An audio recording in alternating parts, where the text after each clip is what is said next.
Hello and welcome to this very special NDTV session from the Bengaluru think tank Synergia Foundation's 9th conclave here. A special session where we're going to try and address and understand what next in West Asia, diplomatically, militarily, politically and economically. And joining me in this special conversation, and dare I say it, both sides of the divide in West Asia, I have with me Doron Shalom Adikal, a former head of the Israeli Special Forces, the Sayeret Matkal, as well as someone who was a former member of the Israeli Knesset. I have with me Mr. Ahmed Al-Maimouni, the director of the Rasana Institute in Riyadh, who's down here for this conclave, and also with me, Major General Ajay Shah of the Synergia Foundation. Sir, Doron, if I can start with you, sir. Sure. The humanitarian cost has been enormous. The geopolitical fallout is concerning for around the world. What next from the Israeli point of view? Are we looking at an extended military occupation of Gaza? What do we expect next? Okay, I will start by saying that, of course, this was a terrible attack on our civilians, and the campaign that Israel issued had two objectives. One, to eliminate Hamas as the ruling government power in Gaza, and the second, of course, to bring our hostages back. But I think the official policy of Israel, as was stated, that Benjamin Netanyahu is by no way to reoccupy Gaza. What would be the state of Gaza? This is an open question. We'll have to deal it with our allies. And when I'm talking allies, it's not like only US and Europe. It's also Egypt and Jordan and the PA, Palestinian Authority, with whom we have those relationships. We have to work it out, but the conflict has to end. And we have to make sure it doesn't escalate to a regional conflict. We have Hezbollah, we have Shia militia in Syria, we have the Houthis shooting missiles from time to time. So this is the purpose. The two objectives are not to escalate it to a regional conflict. This is right now the purpose. Okay, and how do you see it playing out? What is the reaction that one is sensing from the Arab world, sir? Well, we are sad for losses of life, both sides. And my personal level, indeed, what I've seen in the region is that this is the result of doesn't resolve the conflict because blood produces blood. And this is the thing that we are expecting to go further. The Israeli government did not respond to the peace initiatives that we proposed 2 decades ago. We come up with this initiative from the started as Saudi initiative to solve the issue between Israel and Palestine according to the international resolutions. But the fanatic in the Israeli government did not even deal with it. And this brings us to this moment where the people of Hamas penetrate to Israel and killed and hold hostages, and the response of the Israeli, which is not proportional and not taking precaution not to harm women's, children's, elder civilians, and installation hospitals. So it's something that is sad we are seeing, and we think that we are seeing this situation is complicating the whole process, reaching, and actually before the 7th October, we have hope that we can see some form of resolution between the two parties and the normalization of the Israeli with the Arab world. But this situation brings us to the beginning, brings us to the early years of the conflicts. We was about to forget the massacres happens over the years in 48 and 76. Others, so we tried to overcome all of this. This is bring us to this point. I think the Israeli entrench in Gaza without strategy, without what's next. They didn't ask the same question, what is next in this conflict? And we can imagine what will happen, because those victims, their relatives, will become another Hamas. They will keep trying to revenge, and the government of Gaza Strip will be not that easy to replace those people of Hamas with another either Palestinian government or any other Arab governments, or Israeli will not tolerate to secure the Gaza Strip. We are in really dilemma that no one would like to clean the mess without the Israeli do in Gaza. These days, the problem is who will start the first step. They are negotiating about releasing the hostages, but the question is who will start the first step. Who will start the first step? That's a very important question that you raised there. Quickly, before I get to Major General Doron, is there a recognition of this, and there has to be some kind of a roadmap for the future back in Israel? I think there must be a roadmap, but I want to mention the Biden initiative that involves Saudi Arabia just before those events. And we have to take the Hamas violent attack in this context. This was an attempt to derail exactly that. And Israel was part of the Biden initiative. It was a follow-up on the Abraham Accord. I think Israel, after this attack, could not have not gotten into Gaza, eliminate Hamas, and I think it's in the interest of any peace process, in the interest of the Egyptian government, but of course it's a hidden interest in the interest of the Jordanian government, and also the PA, who is the enemy of Hamas. I want to remind the audience what Hamas did to the PLO politician when they won the election. They actually killed them.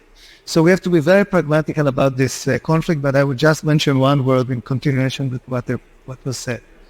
In previous conflict, bloody conflict had generated in the end good outcomes. I want to mention the Yom Kippur War, after which we had the peace with Egypt, which is the major breakthrough. And I want also, even the Lebanon war with the PLO, the 82 war, which this is my generation, ended with the Oslo Accord 10 years later. So, of course, this is a terrible bloodshed. Of course, we sorry for the tragedy. I don't see any other option any army, any nation could have had after attack, and 1,400 of its civilians and got killed, including youth in a party. So we had to do it. We had to eliminate Hamas. It's in the benefit of the peace process in the end. And I hope this would generate again the Biden initiative and the Saudi initiative back to track. Is there a hope of that? Well, without hope we cannot live. We still have hope. We still would like to save lives in the Palestinian area. Last week there was a big conference, Islamic conference in Riyadh, who was the leaders of 57 countries in the Islamic world gathered in Riyadh to see how this issue can go, how can they deal with it. The only question was, we will not ask any more question rather than stopping the war, stopping the destruction of those civilians, installations, hospitals. It's never been happened in history, and we asked the question that while the Israelis still not going to forget the Holocaust, they are causing a Holocaust in Gaza. Without recognizing their rights, Israel will not stay in a peaceful situation to deal with their... No, so my question is, what next? How do we move forward? And let me just get a context to it from India as well, and not just from an Indian context, from a global standpoint. We were already witnessing a war in the Ukraine. Now you've seen this conflict erupt out here. What do we take as the geopolitical fallout? I mean, a lot of steps forward that were taken in the last maybe couple of decades seem to have been reversed. And is this irreversible? I mean, what's happened now? I'm talking in the near future. Veera, we in Synergy have been tracking the Middle East situation for the last few years. It's been one of our focus areas because we understand and appreciate the importance of this region to India as a growing power. We tracked the Abraham Accord. We tracked the I2, U2, India, Israel, US, UK, in which in some quarters it was being called as the Middle East NATO. Then the crowning moment for India came when at the conclusion of the G20 in September, the India, Middle East, Europe corridor was announced. We in Synergia, while we were appreciating all these activities which generated a lot of positivity, there was a nagging feeling in our mind because there were an important stakeholder in this entire jigsaw puzzle was missing, and that was the Palestinian people. Wow. Second is that there are many vested lobbies within the Middle East, both within the region and external to the region, who have got certain amount of interest, and they were not happy in the direction this peace process was moving. And I'm sure in most of the countries this realization was there. And we in Synergy and our various platforms, we brought it out that the process has to take into account these threats. And 7th of October, I think most of the world was blindsided and was surprised by what happened, because apparently it looked as if the complete dynamics of the peace process, as was being processed under the leadership of the USA and the other European countries, was on the verge of collapse. But I think we should not look at it as the end of the peace process, but as a challenge. And I'm sure both Israel and Saudi Arabia, and for that matter in India, the stakes for our future of our people and our country are too high to be, regress to this stand which we had taken traditionally, say 20 years back or 30 years back. I think we should get over that. The issue is right now, militarily, the issue is that both sides are in a kind of a Mexican standoff, I would say, because whichever side will take the first step, a ceasefire by Israel or release of hostages by the Hamas, domestically it may look as if they have surrendered the position. But I think a cessation of hostility is required. At the same time, the hostages must be released. We in India never support this kind of action. You cannot put a gun on somebody's head and then force action. So yeah, it's an important point that you raised there. And given that just before the 7th of October, we were talking of an economic corridor, we're living in a polarized world at the moment. There are several other conflicts that are simmering as well, as I mentioned. What would be the anticipation? What would be the inside thinking in Arab capitalists on how to move forward? What is it that you're possibly cautiously looking at the moment as potential indicators in the near future on how this is going to progress? Well, let's just first alluded to the idea of the U.S. mediation in this conflict. It appears that the U.S. is sided completely with Israel. The Europeans are completely sided with Israel. And unfortunately, they are saying they are democratic countries. They value the life of people.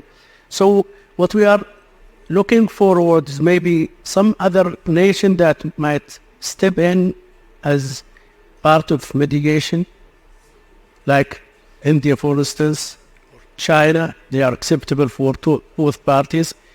We in the Arab world, I believe in the. I'm not the government official, but I think the Arab initiative is still on the table. We can take it as a base to move forward. We have to first to calm this situation, the current situation now, and as my friend here alluded to, that though so there are some people benefiting from keeping this conflict alive. Those people would like it to continue. They will keep spoiling any process. So we have to work and do some sacrifice. The Israelis for a long time they reach a sense that they don't have to give something for nothing. because they are seeing that the Palestinian cannot give them anything. So why we give something? Now we are reaching a point that is as this is the price of the civilians who they are paying the price here. So what is that something that can be there? Now, first of all, I want to reback the allusions to the Holocaust. I think as well, everybody knows it. I'm showing the audience in the history books. We fought our wars fair and square against an Arab world that didn't want us to exist. And of course, we had our highs and ups. I was serving under Yitzhak Rabin, that was assassinated, and the Oslo Accord was a great optimistic moment. I was serving as a member of parliament in Kadima part with Ariel Sharon, that is the architect of the disengagement from Gaza. Gaza could have been a Singapore if the people of Gaza wanted.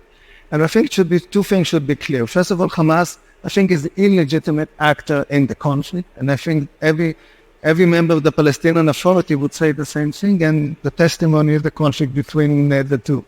Second, we have to mention Iran. You talked about bipolar. Iran is a player that his involvement in the Middle East, in our case, is not clear to us. Why should they involve? They have the Hezbollah in our northern border, threatening with 150,000 missiles and so on, and aiding financially Hamas. They are not players in the Middle East. And I think you mentioned that India was the anchor of this corridor. That was the idea was to connect from Saudi Arabia to Israel to Europe. And normalize relationship as a second state of the Abraham Accord with Saudi Arabia. Everybody knows that we have good underneath connection with Saudi Arabia. So there was a great potential here, derailed by Hamas, supported financially by Iran. And I say to my Palestinian friends, I must tell you that my mother herself was born in the East Jerusalem and was expelled in 1948 to the other side. So I'm a refugee. She was a Palestinian. She had a Palestinian passport, as everybody had back then. I think the Palestinians all should go pragmatic. I'm saying also to us Israelis. I'm a Kadima member. I'm not a great supporter of Bibi. We have to go forward, but we have to be pragmatical about the Middle East and to give up some, I don't want to say it, but some kind of poetics that doesn't leave us nowhere. Politically pragmatic going forward with the Palestinians, surely. But without the involvement in Iran, and I hope peace with Saudi Arabia and strengthening the peace with other Arab countries. Yeah. It's an extremely sensitive issue. We keep this conversation going, but for the moment, that's all we have time for. Hopefully, there will be resolution and it will not escalate further. Thanks for watching.